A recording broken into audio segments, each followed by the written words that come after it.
દાંડિયા બજાર પૌરાણિક નર્મદા મંદિર ખાતે અઢીમણ દૂધનો દુગ્ધાભિષેક કરવામાં આવ્યો। ભરૂચ શહેર અને જિલ્લામાં પાવન સલીલા માંગ નર્મદા જયંતીની ઉત્સાહભેર ઉજવણી કરવામાં આવી।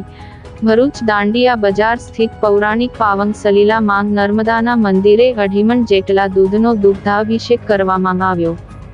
મધ્યપ્રદેશના મૈકલ પર્વતમાંથી નીકળી ભરૂચના દરિયાને મળતી અને આખા ગુજરાતની જીવાદોરી સમાન પુણ્ય સલીલા પતિત પાવની માંગ નર્મદાજીનો મહાસુદ સાતમને તારીખ 16 ફેબ્રુઆરીને શુક્રવારના રોજ પ્રાગટ્ય દિન।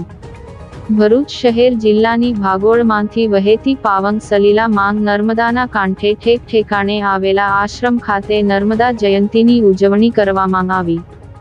લોકવાયકા પ્રમાણે પુરાણોમાં કહેવાયું છે કે સમુદ્ર મંથન વખતે ભગવાન શિવજીના પરસેવાનું એક ટીપું ધરતી પર પડ્યું અને એમાંથી જ માંગ નર્મદા પ્રગટ થયા, તેથી જ માંગ નર્મદાજીને શિવસુતા પણ કહેવામાં આવ્યા છે।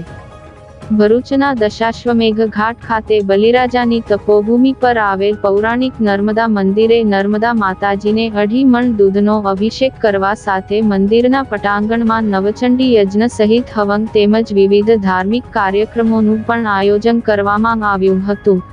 સવારથી જ નર્મદા મંદિર ખાતે નર્મદા માતાજીને દૂધનો અભિષેક કરવા માટે મોટી સંખ્યામાં ભક્તો ઉમટી પડ્યા હતા।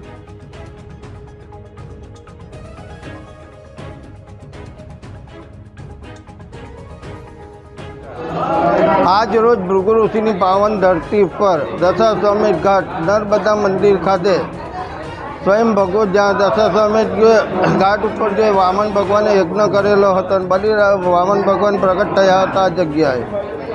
त्यारे आ घाट पर ऊपर खूब ज ऐतिहासिक और पुराणिक नर्मदा मंदिर आवेलू है, जो खूब ज जूनू है। ત્યાં સવારના પરમાં દૂધ લઘુરુદ્ર કરવામાં આવે છે। માતાજી પર દૂધનો અભિષેક સ્વયં પ્રતિનિધિ દ્વારા પણ ચડાવવામાં આવે છે અને અહીંયા નવચંડી યજ્ઞનું સવારથી જ આયોજન કરવામાં આવે છે। લગભગ 21 મણ ઉપરાંત દૂધનો અભિષેક કરવામાં આવે છે।